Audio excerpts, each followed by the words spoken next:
Good evening. I trust you've had a fruitful day. I do not say happy, though I hope it has been a very happy day.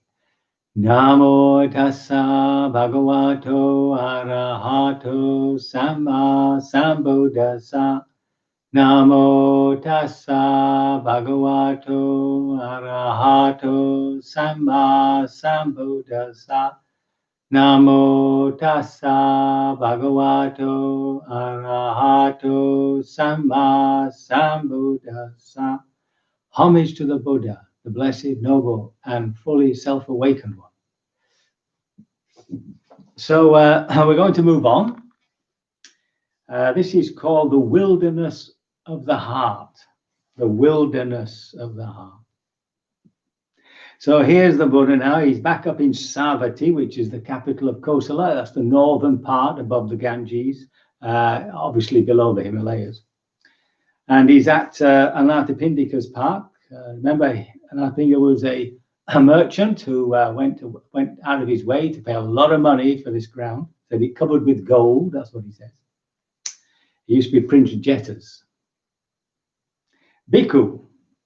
That any bhikkhu who has not abandoned the 5 wildernesses of the heart and not severed the 5 shackles in the heart should come to growth, increase, and fulfillment in this dharma and discipline. This is impossible.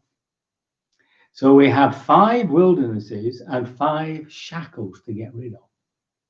And when we talk about the dharma, of course, it's the teaching, one of ethics. It's not one of, it's not one of morality. Monks also are not supposed to kill other beings, and etc., etc. The difference is that monks have institutional rules and regulations. So these have not got to be confused. It's not some sort of huge moral dilemma whether to eat before noon or not. It's just a rule that is kept by the monastic order. And the reason is that any group of people who live together, whether they like it or not, create rules and regulations. Mostly they're hidden, they're covert rules. So you don't go playing music at 2 o'clock in the morning if you're living with your family or with friends. There's all little rules that nobody ever makes explicit, but they're there. And remember that these rules that the monastics have came about because of naughty monks and nuns. So what are these 5 wildernesses? Here, there is doubt, uncertainty, undecidedness, and lack of confidence in the teacher, heaven forbid. And thus the mind is not inclined to ardor, devotion, perseverance, and striving. Okay, so you have to have confidence in the teacher. The distinction between that and having a sort of blind faith is really important. As I'm sure many of you know, we've had some really bad cases within the in Buddhism in the West of what can we say, definite heavy misbehavior by teachers. You are always, as far as I remember, it's always men, and it's always to do with sex. So one has to be careful that one doesn't sell your soul to the teacher. One always keeps a certain distance, a certain quality of gentle, should we say, inquiry, a certain critical ability, right? Or else you just become a slave. And the point is in Buddhism, of course, in the Buddhist teaching, is that what the teacher's supposed to be doing is guiding you along the path. So as you yourself are practicing, you'll know whether these instructions are any good or whether the teachings you're being given are helping you. See, so that's it. It's important that we have confidence in the teacher. I remember when I first worked with Buddhist teachers, but when I met Sayadaw U Janaka, who was the Mahasi teacher, a direct disciple of the Mahasi, there was just this feeling in me, this is the man, this is the one. And luckily it turned out to be true. The other thing we do with teachers, of course, is overestimate where they are. I mean, that's always a bit of a problem. You always think the teacher's more attained than they actually are. And I've definitely made that mistake. So never guess where your teacher's at. It's not important. It's not important because in a tradition, what they're doing is passing on the tradition. And it's not important where they are in the scale of things, although it's always a benefit if they've experienced what they're teaching. Then there is a lack of confidence, the same thing, but a lack of confidence in the Dharma. So this again comes back to your actual experience. If your meditation is actually helping you in your life, then obviously it's working. So any doubt should be undermined by that.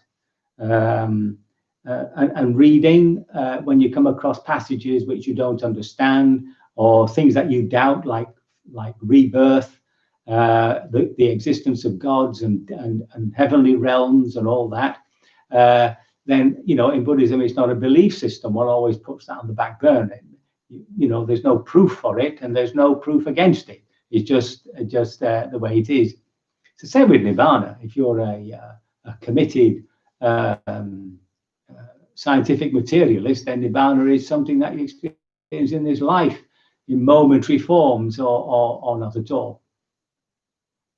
So that's undermined by recognizing that we don't have to believe anything, right?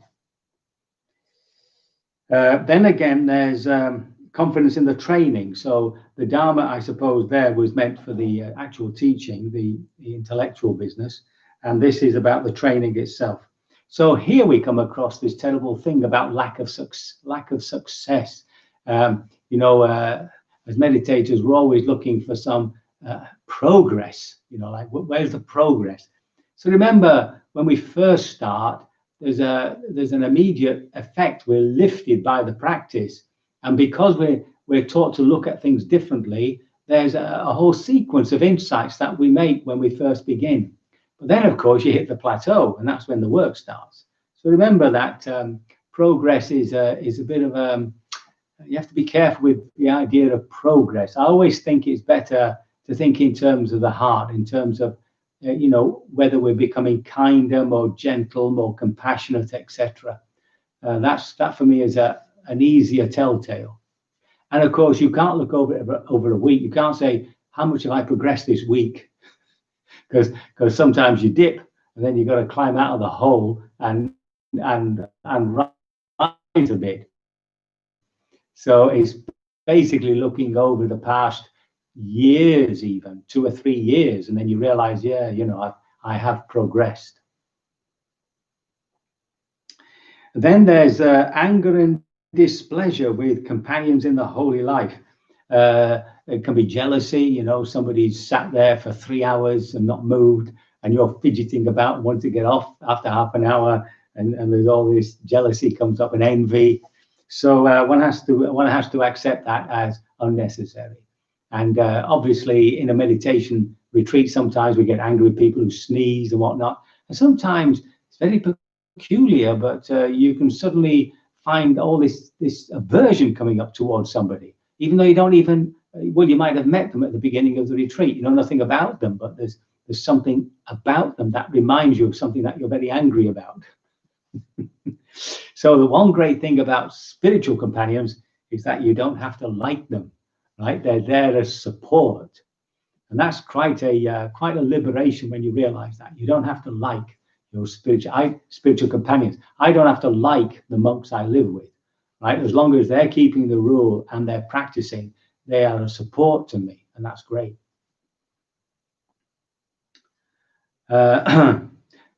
So these are the 5 wildernesses of the heart. Yeah. So we'll come back to them right at the end. Now then, there are these 5 shackles. My goodness. So here, a bhikkhu is not free. Now he keeps translating this word raga as lust, but it's actually a sort of passion, a sort of overindulgence, a got to have feeling, that sort of feeling. Because lust has obviously a meaning of sexuality about it, but it's like it's anything that you're obsessive about. Free from that sort of obsessive need, you know, free from desire, affection, thirst, fever, and craving for sensual pleasures. All right. So that's the first shackle, always wanting to find something pleasurable for the senses, to look at, to see, to hear, to taste, etc. Then there's the same thing, he says, craving for the body, and this is referring to our own body. And I can only presume this is, being over solicitous with our bodies, caring too much for our bodies, being worried about our bodies, always wanting to make it look beautiful, stuff like that. Not accepting it as it is. And then it says the same thing, this obsessive desire and the affection and the thirst of people for form, and this refers to other people's bodies. Okay, so that obviously can be a bit lustful, but it's that it becomes a shackle of something that ties you down. And then, of course, there's eating as much as he likes until his belly is full, and indulges in the pleasures of sleeping, lolling, and drowsing. So these are, especially in this lockdown, this was really one of the dangers. I think I mentioned in that very first opening talk that you have to be, you have to give yourself something to do. You have to have some sort of challenge, or else you start eating too much and you start just hanging about. And it's a funny thing, but the more you hang about, because the body gets slothful, and you've got to get up and give it exercise. The lights have just gone off. Thank you very much. They've come back on. I've got a problem with the lights. So that's a big shackle, ties you down. And then there are other practitioners who aspire to some order of gods. In other words, they want, everything they're doing is to be reborn in a happier realm, and that's obviously, it's not an evil thing to desire, but obviously it's well short of our real goal, which is nirvana. So these are the 5 shackles of the heart that have to be abandoned. And of course, he says that any practitioner who has not abandoned these 5 wildernesses in the heart and severed these 5 shackles in the heart should come to growth, increase, fulfillment in the Dharma discipline. That is impossible. So there's our task, you see. The 5 wildernesses, we'll repeat them at the end. And then, of course, the whole thing is repeated for people who actually have abandoned these things. So we don't have to read through that. Then towards the end, he also says that he must develop the basis of spiritual power, goodness power, punya, a real building up of energy, just like these, people who pump iron, of energy, just like these, people who pump iron, they want to get stronger and stronger and stronger, and they're committed to winning the exhibitions and all that sort of stuff. So it's that the exhibitions and all that sort of stuff. So it's that sort of commitment. And these are the iddhipada. We've actually done them in the past, or the paths to the best translation, path to success. Sometimes it's put as the path to power, but it's the path really to success. If you want to succeed in anything, these 4 qualities are needed. So the first one is a real desire, a real longing for nirvana, or for anything in your life. Yeah, if you've got to really want it. And then he develops the basis for spiritual success, consisting in concentration due to energy. So wanting something is not enough. You've got to put your energy into it, your energy and determined striving. And then he develops a spiritual power consisting of concentration due to the purity of the mind and determined striving. So purity of the mind is not, this is for really anything, really, to have good intentions. When we have good intentions, of course, that's very empowering, you see. So it's a case of giving ourselves really wholesome intentions for doing something. And in this case, to become liberated from suffering. That's a good intention. Huh? And then the final one is develops the spiritual power consisting in concentration, investigation, and determined striving. So this investigation is really keeping that ability to be, to be able to be constructively critical about things. To keep awake, not to just do something.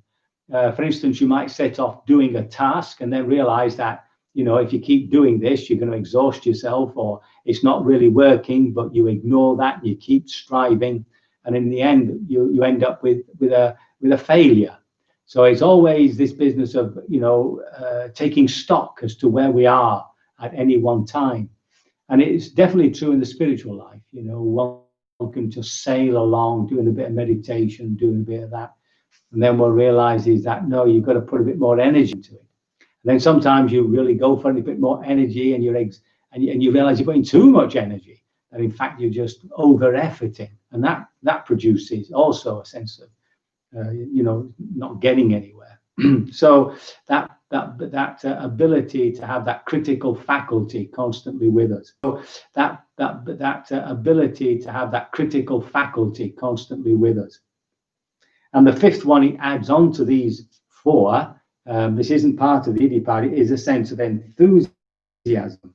Now, it's translated enthusiasm, but the word itself is a sort of exertion, and it's often coupled with another word, usaha, which means a strength or power. So it really means he's really stressing this real complete full throttle energy to achieve the goals, right?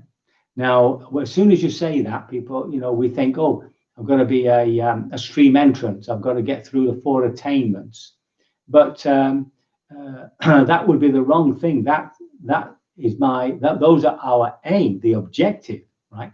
The aim is to get there fully liberated to nirvana.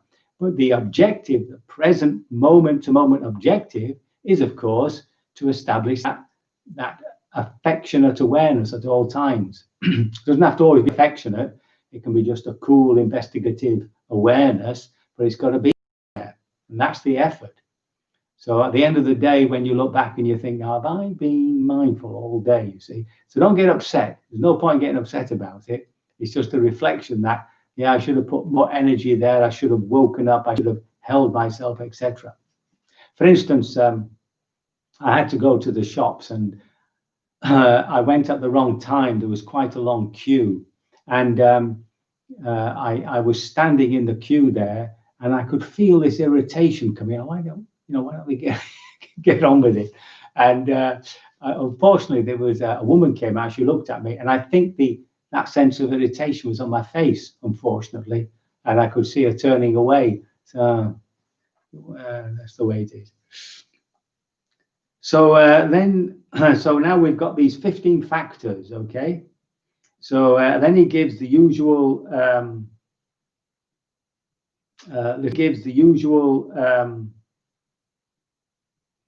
little metaphor. Suppose there were a hen with 8, 10, or 12 eggs, which she had covered, incubated, and nurtured properly.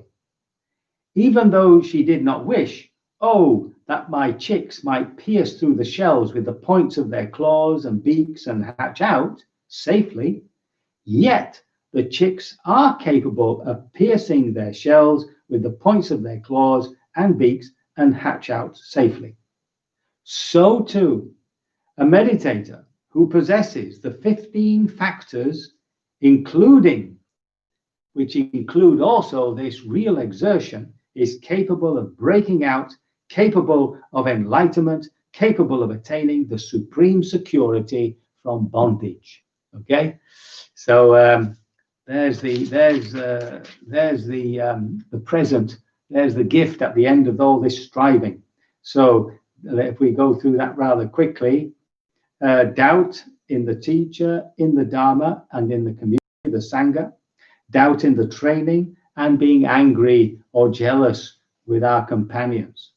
and then to get over this craving for sensual pleasure, craving around our bodies, over solicitous around our bodies, craving for other people's bodies, overeating and sleeping. That's all one, and making an aspiration for a better life after death isn't quite what we should be doing. If that happens, all well and good.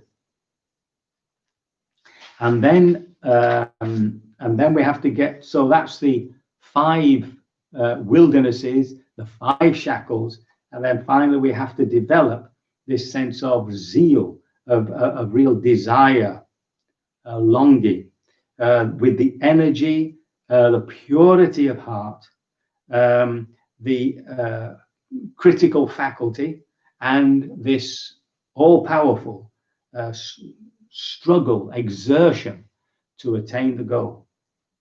And of course that, and always remind ourselves, we're not trying to attain any mental, we're not trying to attain any spiritual attainment, right? We're trying to establish a moment-to-moment mindfulness. This is the secret of success. That's the Mahasi.